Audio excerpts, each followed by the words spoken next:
Welcome to our QuarkXpress 2015 webinar series. My name is Matthias Günther and I'm going to lead you through this part 6 session, which covers PDF export and color management. As always, I'm going to show you this in QuarkXpress 2015. Of course, a lot of things are very similar in previous versions of QuarkXpress, so I'm sure if you're using version 10 or 9, you can follow along too. Before we start, some housekeeping. As this is a recorded video on YouTube, please leave your comments in the comment field, share your thought, and we will typically answer your question within one business day.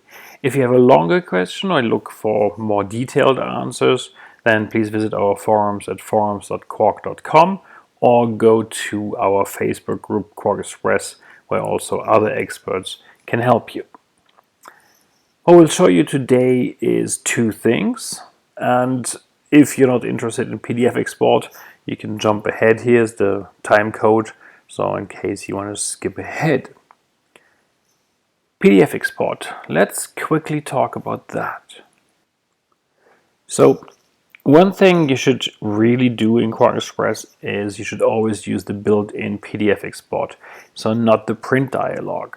You can, if you want to distill later and need a PostScript file, you can of course also create a PostScript file when you're using the built-in PDF export. I'm going to show you that in a second. Because using the print dialog to create a PDF is in most cases a bad idea. It puts too many print or PostScript specific things into the PDF. There is several PDF export styles predefined. Look at them, use them as a blueprint for your own one, and I really recommend that you create your own one. So first you can share it, and then if ever a default changes, then you are on the safe side with your own dialog. Let's jump into software. So I've created a really crude document here for PDF export and color management. Please excuse my designer skills here. So what I want to do is I want to export this as PDF. So I'll go to File, Export, Layout as PDF. And I can also, of course, use the shortcut key here, so Command Option P. What I always see is I see some predefined PDF styles. And as I said, use them as a blueprint. For example, if you want to export as PDF X4, you can choose that here. And of course, if you go into Options, you can then adjust things. For example, see is really transparency exported natively, what are my compression settings, and what are the color, or what is the color model I'm using. CMYK and spot here, so the spot color is not converted. Before I do that, what about if I want to use Distiller and distill this later, so I need a PostScript file? As I said, don't use the print dialog. It puts elements out of the PPD into your PDF, and they shouldn't be in there. So the way to do that with a PostScript file is you go into Preferences, you go into PDF, that's in the application setting of the preferences, and you switch from Direct to PDF to create PostScript file for later distilling. And you can also export that to a watched folder. So if Distiller is running in the background, you can watch that and then automatically create the PDF out of the PostScript that QuarkXpress created. We don't want to do that here. We want to export directly to PDF. So let's just do this. My adjust the brochure, I'm going to export as a PDF X4. And I have this set to open PDF after export, so that my default PDF reader will open after I exported this. This is 3 pages, will take a while, have some large pictures in there, just to show you some things later on. Let's quickly wait for that. And of course, one thing you will see is I have Acrobat Professional opening because I set the preference for PDF files to Acrobat. Typically OS X defaults to Preview, but Preview is not a very good tool for print production, so you should really change that preference. Let me quickly show you how. So you just select any PDF file, you press Command I for information, and then you go to Open With Acrobat. Typically it says preview here, and you change that to Acrobat Pro or whatever you're using, and then you click on change all and everything is changed. So after that, any PDF file will, when you double click it, open with Acrobat. In my case, I have Acrobat already open. I set that preference in QuarkXPress when exporting to open Acrobat automatically. So I have this here, which is great. And you can see my exported file here. Actually, these are double pages. So I want to see it, how it looks like. So great. So I have my PDFX4. So you probably noticed that maybe the colors here don't look exactly like they are in QuarkXPress. So we need to go into our color management topic.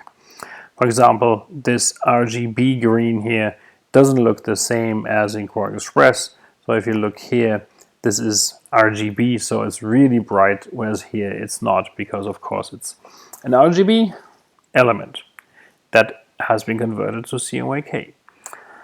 So before we do that though, one warning. We've sometimes seen that with line art, so these CMS logo here I quickly drew by hand is a line art. These line arts sometimes have a problem. So let's just show you in Photoshop. I double click, I update original, edit original. You can see this is bitmap, so a line art.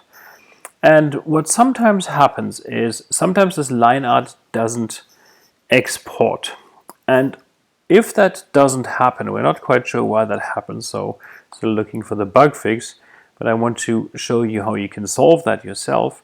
So go into your export settings, go to options, go to compression, and what you do here is you change away from CCITT compression to none, only for monochrome images, so only for line arts.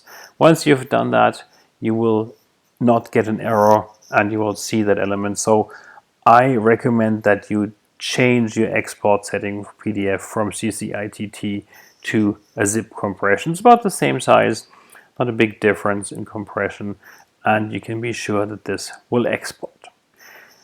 Okay, so what I want to do is I want to look at some colors here now. So if I look at my Acrobat again, and I'll try to get things a bit side by side. So there's my cherry blossoms. Zoom in here in QuarkXPress. Well, one thing you can see, they do look similar, but if you look at these blossoms here, you can see in QuarkXPress they're much brighter than in my PDF. And of course the RGB image I had that was converted to CMYK isn't really looking the same that I see in QuarkXPress. So what I want to do is I want to set up my color management so that I achieve two things. First, I want to output things the way they should output. And the second thing is I want to see on screen how they probably will output. With some limitations, of course. You're looking at a self-illuminated medium, the screen, that displays RGB, and you're printing to a reflective surface that typically uses CMYK, maybe plus spot. But in general, you get pretty good results when you have the two things set up correctly. So how does color management work in QuarkXPress? And this is important when you do PDF export, because PDF export will value color management settings. For example, you can tell it to convert spot colors to CMYK, or convert RGB images to CMYK, or leave everything as is so that you have a mixed environment in there. And that's something we're going to look at color management. Before we do that, a bit of background, a bit of theory here. There are three areas where you control the color management. Preferences, and we're going to look at that. That's where you choose your source profile. The PDF export or the PostScript export, print also. It also, of course, works for print or for EPS when you do that, where you choose your output profile. And you can, of course, also change profiles within the images. To do that, you need to have these profiles. There's some default ones, but of course you can also set your own ones, set up your own ones if you want, which you typically do once and then forget about it and just use them.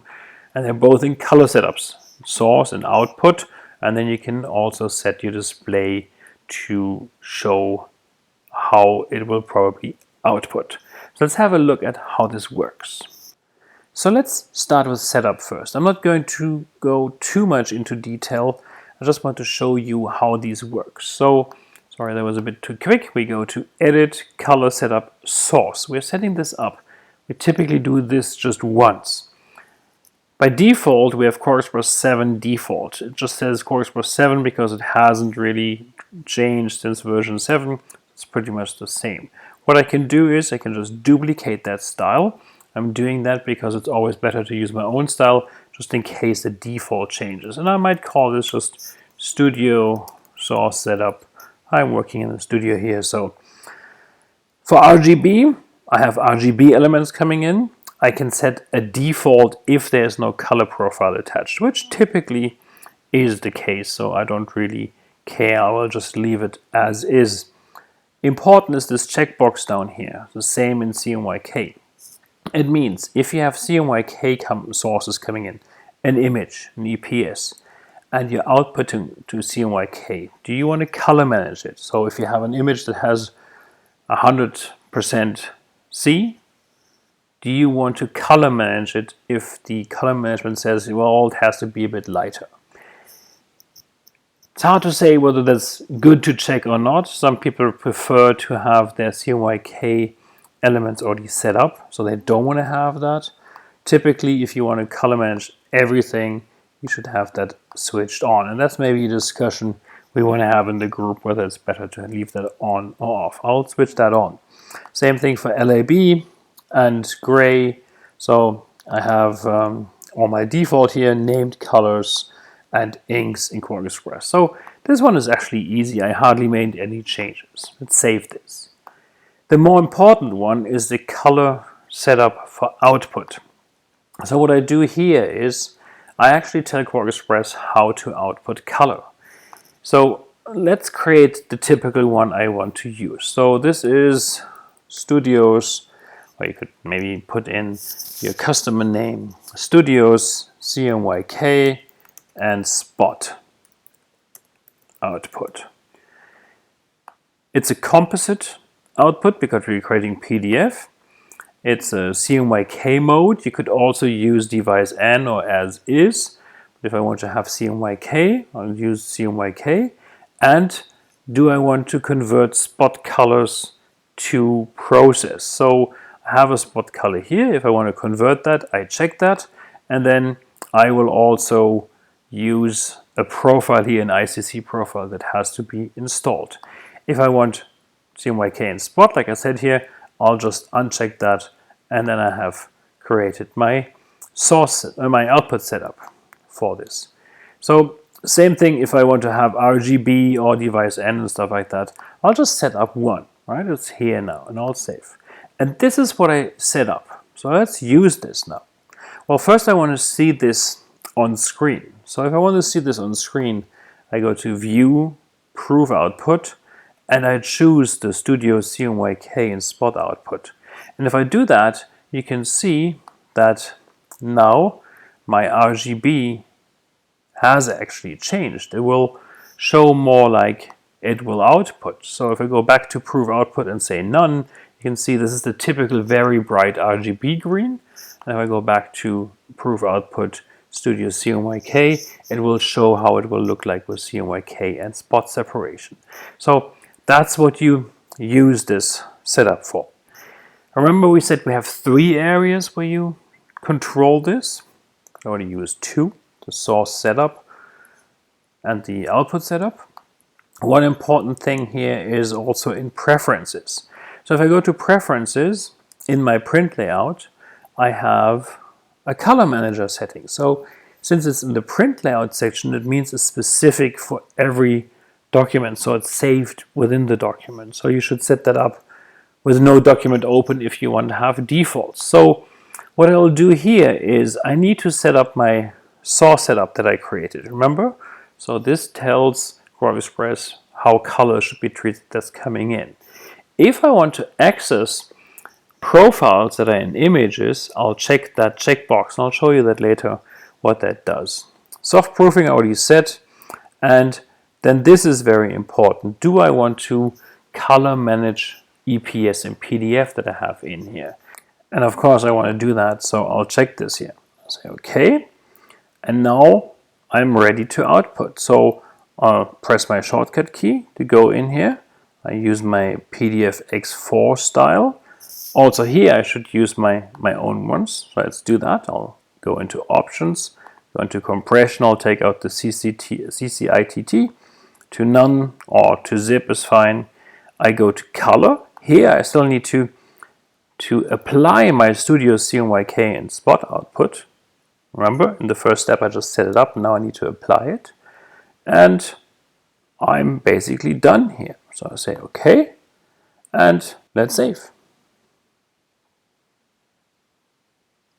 So what I'm doing here again, just to recap, I create my own styles, source and output. I apply them. I set my screen to calibrate, and then I'm done. And typically QuarkXPress should then handle the rest. So if I look at this, you can see everything is as you see it in QuarkXPress. So let's check our cherry blossoms. I have my cherry blossoms here, and I'll put the QuarkXPress cherry blossoms thing, so the layout here, and I put the two things beside each other. Let's get rid of this, and now you can see that, remember the very bright blossoms here, they actually look very similar. And that's the way how color management works in QuarkXPress. So it's not that difficult, there's just several steps that you need to follow. Let's do one more extreme. What if I want to output as grayscale? So if I look at this here, of course, I want to see how this happens, or how this will appear if I print this on a grayscale printer. Well, there is already a source setup. So the easiest I can do is I just go to proof output and I go to grayscale 100K. 100K just means that black that is 100K will stay 100K. So typically for text it's very important. And what you can see is now QuarkXPress shows you the whole layout as grayscale, as black and white, right? All of the images have been converted here. And the reason for that is it's just using a color setup output, and this output grayscale 100K is, let's just duplicate it, you can see is model grayscale and has a grayscale image that of course you should set to your output device. So it's the same principle that I just showed you with CMYK and Spot, and it just happens to have no colors here. So I hope this helps you to understand how color management works. And of course, everything can be easier, right? So what we're actually looking for is how can we make color management easy? So currently 3 setups and 3 places where you can control it. Maybe we can make that easier. And we have a discussion happening on our Facebook group, so please join us and let us know how we can make this easier for you, and what are the typical things that you set up and need, or maybe where you're still facing some issues, or where you will need some help how to set that up. If you have more questions on these topics, share them in our new Facebook group or visit us in our Quark forums. And that was our session for today. I hope this was a nice brief introduction how color management works in QuarkXPress, and I'm looking forward to see you at our very special Christmas edition of the webinars. Thank you.